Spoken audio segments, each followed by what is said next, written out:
Qur'onda jannat shunchalik batafsil tasvirlanganki, u yerga iloji boricha tezroq borishni istab qolasiz. U yerda ko'ngil ishtaha qiladigan va ko'zlar lazzatlanadigan narsalar bor.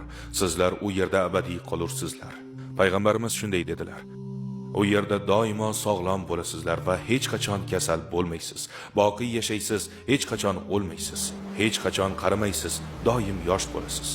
To'kin sochinlikda yashaysiz, hech qachon muhtoj bo'lmaysiz. Jannatda erkak kishi o'zining eng navqiron va kuchli payti 33 yoshida bo'ladi. Er-xotinlar jannatga kirsalar, ularning turmushlari ham abadiy davom etadi. Bu dunyoda nikoh qurolmaganlar u yerda istagan kishisi bilan nikoh quradi. Rasululloh jannatni bunday tasvirlaydilar: jannat oltin va kumush g'ishtlardan qurilgan, uning hidi mushk, mayda toshlari marvarat va yoqutdan, tuprog'i esa zafarondandir. Kimki unga kirsa boqiy yashaydi, azob ko'rmaydi, baxtli yashaydi va o'lmaydi. Kiyimlari hech qachon eskirmaydi, o'zlari esa hech qachon qarimaydi. Va eng qizig'i shundaki, tabiat qonunlari va bu dunyoning sabab-oqibat qoidalari u yerda bo'lmaydi. Ya'ni nimani istasangiz o'sha zahoti paydo bo'ladi. Meva yeyish uchun urug' ekib hosil berishini kutish yoki sotib olish uchun biron joyga borishingiz shart emas, chunki jannatda hech qanday mehnat, hech qanday kutishlar yo'q. Alloh istaganingizni o'sha zahotiyoq muhayyo qiladi. Daraxtdan meva uzib olsak, darrov boshqasi paydo bo'lib qoladi. Daraxt zarracha o'zgarmaydi. Go'sht yeyishni xohlasangiz, oldingizda pishirilgan holda go'sht paydo bo'ladi. Bir savol so'rayman. Tug'ilganingizdan beri necha xil taom yegansiz? Bu hayotda dunyodagi mavjud bo'lgan taomlarning bir qisminigina yeya olishingiz mumkin. Ana shuning o'zi ham bizni hayratlantirish uchun yetarli. Bizni hayotimiz dengizdan bir tomchi bo'lsa ham, baribir mazza qilib yashayapmiz. Masalan, pomidorni o'z ta'mi bor, tuxumni o'z ta'mi bor, qalampirni o'z ta'mi bor. Ularni aralashtirsangiz butunlay boshqacha ta'm beradi. Bugunga qadar dunyodagi taomlarning 1% ni ham tatib ko'rmagan bo'lsa kerak. Endi buni jannat taomlariga solishtirsak, milliondan biriga ham to'g'ri kelmayapti.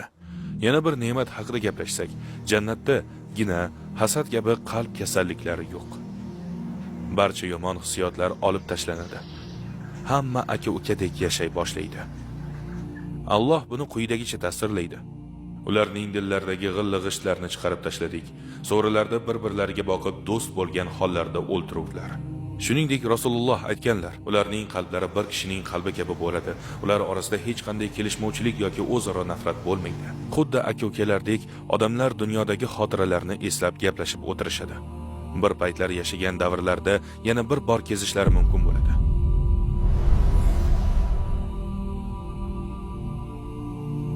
Xuddi kino ichiga tushib qolgandek.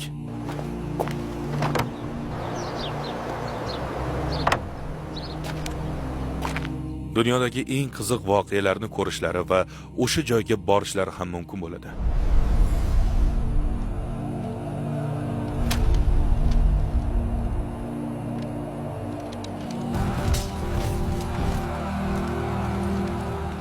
Endi boshqa ne'matlar. Toza suvli daryolar, sutli daryolar, asalli daryolar va tasavvurimizdan tashqari boshqa ko'plab daryolar bo'ladi. Qur'onda Alloh shunday deydi: taqvodorlarga va'da qilingan jannatning misoli budir. Ostidan anhorlar oqadi, mevalari va soyalari doimiydir. Ichida aynimagan suvli anhorlari, ta'mi o'zgarmagan sutli anhorlari, ichuvchilarga lazzat baxsh xamir sharobli anhorlari, musaffo asalli anhorlari bor. Ular uchun u yerda barcha mevalar va o'z Robbilaridan mag'firat bor. Bu yerda aytilgan sharob dunyodagi sharobga o'xshamaydi. U jannatga xos sharob bo'ladi. Ular zavq va taskin beradigan sof ichimliklar bo'ladi. Hech kimni mast qilmaydi. Bu go'zalliklardan tashqari jannat iqlimi ham mukammal darajada bo'ladi. Dunyodan farqli o'laroq na issiq, na sovuq, hammamizga yoqadigan ajoyib havo. Jannatda tun bo'lmaydi. Tuganmas nur yuraklarni quvonchga to'ldiradi va ularni quyuq soyalarga kiritamiz. Jannatda tun yo'q, faqat nur bordir. Jannatda uyqu ham bo'lmaydi. Bu dunyoda uyqu yoqimli, chunki u charchoqni chiqaradi. Jannatda esa charchoqni o'zi bo'lmaydi. Ularni u joyda charchoq tutmas.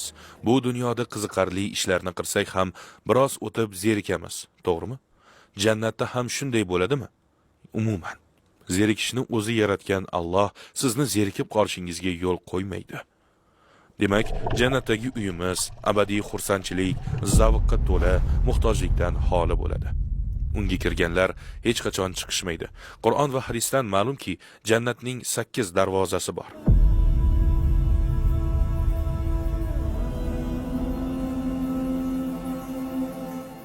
Odamlar amallariga qarab ulardan biridan kirishadi. Ular namoz darvozasi, jihod darvozasi, sadaqa darvozasi, rayyon darvozasi, haj darvozasi, kechirimlilar darvozasi, imomlar darvozasi va zikr darvozasi bor.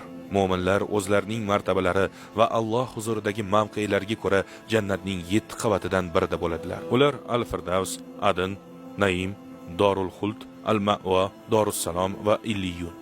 Xo'sh, agar jannatning darajalari har xil bo'lsa, unda qanday qilib eng yuqoridagi kishi eng pastdagi kishi bilan birga bo'lishi mumkin? Badiiuzzamon Said Nursi buni payg'ambarimiz alayhissalomning hadisi bilan go'zal tarzda bayon qilgan. Kishi jannatda o'z rafiqi bilan bo'ladi. Ataylik, mening tam bilish qobiliyatim juda kuchli, sizniki esa kuchsizroq deylik. Biz go'zal manzarani tomosha qilib o'tiribmiz. Meni ko'zim ham o'tkir, uzoq masofalarni ko'ra olaman. Siz esa unday emassiz. Stolda yonma-yon ovqatlanib o'tiribmiz. Kim ko'proq mazza qiladi? Men albatta. Chunki ko'zim yaxshi ko'radi. Tan bilish qobiliyatim ham zo'r. Xuddi shunday, agar biz jannatda bir dasturxon atrofida o'tirsak va do'stimiz bilan bir xil taomni yesak ham, har birimiz oladigan zavq baribir har xil bo'ladi. Lekin hech kim shikoyat qilmaydi. Hamma o'zida bor narsadan rozi bo'ladi. Hech kim yuqori martabada bo'lmaganidan xafa bo'lmaydi, chunki aytganimizdek, har qanday salbiy yoki xafa qiluvchi tuyg'u ularning qalbidan olib tashlanadi. Jannatda odamlar qanday kiyimda bo'lishadi?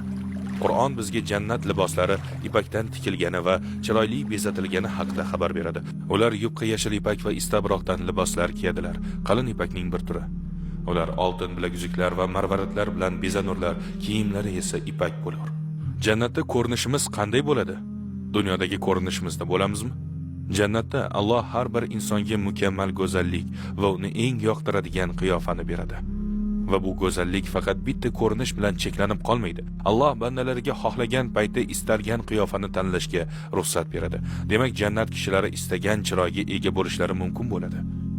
Rasululloh sallallohu alayhi vasallam dar haqiqat jannatda bir bozor borki, unda erkaklar va ayollarning suratlaridan boshqa hech qanday savdo sotiq yo'q. Shuning uchun qachonki biror kishi ko'rinishini o'zgartirishni istasa, u yerga kiradi dedilar. Jannatga eng oxirgi kiradigan kishini bilasizmi? Rasululloh sallallohu alayhi vasallam shunday dedilar: "Men do'zaxdan chiqadigan va jannatga kiradigan oxirgi odamni bilaman. U do'zaxdan chiqadi, olovdan emaklab chiqadi va Alloh unga bor va jannatga kir deydi. U unga boradi, lekin u to'ladek ko'rinadi. Keyin qaytib kelib deydi: "Ey Robbim, men uni to'laligida topdim." Alloh yana: "Bor va jannatga kir. Chunki senga butun dunyo ne'matlaridek hatto 10 barobar ko'p ne'mat beriladi" deydi. U kishi hayratlanib: "Sen olamlarning parvardigorisan, meni masxara qilyapsanmi? Yoki ustimdan kulyapsanmi?" deydi. Buni rivoyat qilgan sahoba Abdulloh ibn Mas'ud shu joyga kelganda Rasululloh sallallohu alayhi vasallamni orqa tishlari ko'rinib qolguncha jilmayib kulganlarini ko'rdim dedilar. U kishi jannat ahli orasida eng past darajali bo'ladi.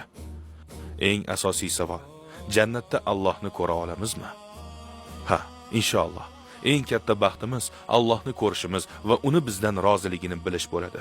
Qur'on buni shunday ta'riflaydi: "U kunda bor chiroyli yuzlar, Robbisiga nazar soluvchilar. Bu jannatdagi eng katta ajr bo'ladi." Badiiuzzamon Said Nursi shunday ta'riflaydi. U o'zining tafsirida shunday deydi: "Yer yuzida 1000 yillik quvonchli hayot jannatdagi 1 soatga ham teng emas. Hamda jannatda 1000 yil yashash Allohni 1 soat ko'rishga teng emas." Buni o'z hayotingiz bilan solishtirmang. Buning o'rniga boshidan oxirigacha hech qanday qiyinchiliksiz, faqat quvonchga to'la hayotni tasavvur qiling. 1000 yillik shunday hayot bo'lsa-yu, lekin baribir jannatda atigi 1 soatga teng bo'la olmasa. Yana jannatda 1000 yil tasavvur qilib bo'lmaydigan ne'matlarga to'lib toshgan hayot ham Allohning jamolini 1 soat ko'rishga teng emasdir. Parvardigorning go'zalligini ko'rgan mu'minlar unga maftun bo'ladilar va minnatdorliklarini shu kabi so'zlar bilan ifodalaydilar. Subhanalloh, alhamdulillah, Allohu akbar. Yana bir dahshatli narsa: jannat ahli do'zax ahlini ko'rib turadilar. Jahannamdagilar ham jannatdagilarni ko'rib turadi.